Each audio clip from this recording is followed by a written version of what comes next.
सानसेबो थाद'नाय गैयै सुबुं अनसायनाय खामानिफ्राव गावखौनो मुखुब खालामबाय थानाय नुनो मोन्दों इउपिपिएलनि लाइमोन दैदेनगिरि अशोक गयारि बिथांखौ। जेराव रायजोफोरनि जेंना बेवहायनो नुजाथिहैनो गावनि नाजानायजों जेंनाफोरखौ सुस्रांनो बिथांनि नाजानाय। बिथांनि थांखिया बेनोदि 10 नं देबोरगाव बिटिसि बियाबाव रायजोफोरनि निखावरि आंखाल जेंनाफोरखौ माबोरै सुस्रांनो हागोन, जेराव 17 बोसोर बिटिसिनि बारग' गाहाय आरो आथिखालाव बियाबनि एमसिएलए बिबानाव थानाय हाग्रामा महिला बिथांनि नोजोराव बैफोर सरासनस्रा रायजोफोरनि गोनां जानाय आंखालफोरा नायसनजायासै।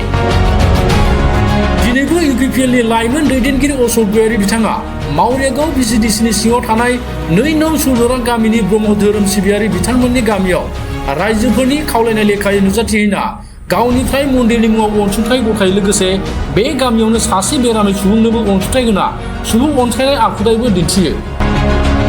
बिथांनि बेबायदि रावखौबो नासयालासे सुबुं अनसायनाय हाबाफारिनि सायाव गोजोननायजों 2 नं सुलजरां गामिनि ब्रह्म धोरोम सिबियारि रायजोफोरा बियाबाव अशोक गयारि बिथांबादि सुबुं अनफावरि सुबुंनोसो बिजाथिखौ होनांगौ होनना खौरां बिजोङाव फोरमायो।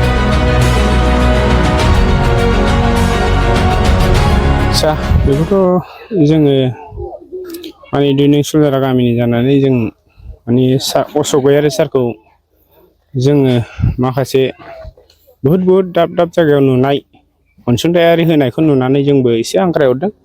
जोंनि 2 नं सुलजरा गामियाव माने ब्रह्म मन्दिर जोंहा गायसननायनि मोनसे गोदानै गायसननायनि थांखि लादों। बेनि थाखाय जों सारखौ लिंहरदों एसे अनसुंथाइ मोनो खोमा होननानै।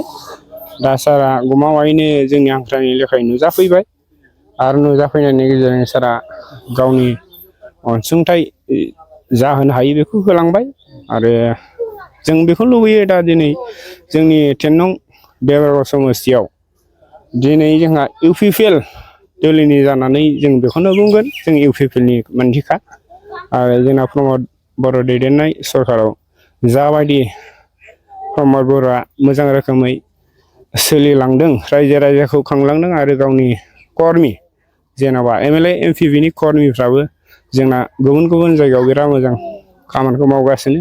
बेखौ जोङो 2 नं सुलजरा जानानै जों लुबैयो। दिनै दासिम जोंनि देबोरगाव समस्तियाव केन्डिडेट महरै उजिथ'नाय जायाखै। बेनि गेजेराव आं बुंनो लुबैदों जाबायदि जोंना अशोक गयारि सारा जोंखौ अनसुंथाइ होफैदों आरो गुबुन जायगायावबो बेबायदिनो अनसुंथाइ लादों।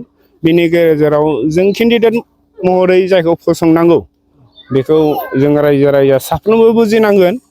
जाय मानसिया माने गोनां गैयै नेवसियालासे माने सुबुरन माने अननाय सिबिनाय बेखौ होलांनो हायो। जों बे बेक्ति केन्डिडेटखौ जोंबो नागिरनांगोन। जोंनि दा 2 नं सुलजरायाव आंनि साननायल' नङा, जोंनि रायजोनि साननायाव माने सार अशोक गयारिया सासे जोंनि 10 नं देबोरगाव समस्तियाव केन्डिडेट महरै गसंनो मोन्थों, आं बेखौ इसोरनि सिगाङाव आर'ज गाबबाय आरो सार अशोक गयारिया जेब्लायबो जिउ गोलाव जाथों। सारा जेरैबाबो देरहानांगौ, सारा जेरैबाबो इसोरनि खाथियाव माने केन्डिडेट महरै गसंनो मोननांगौ।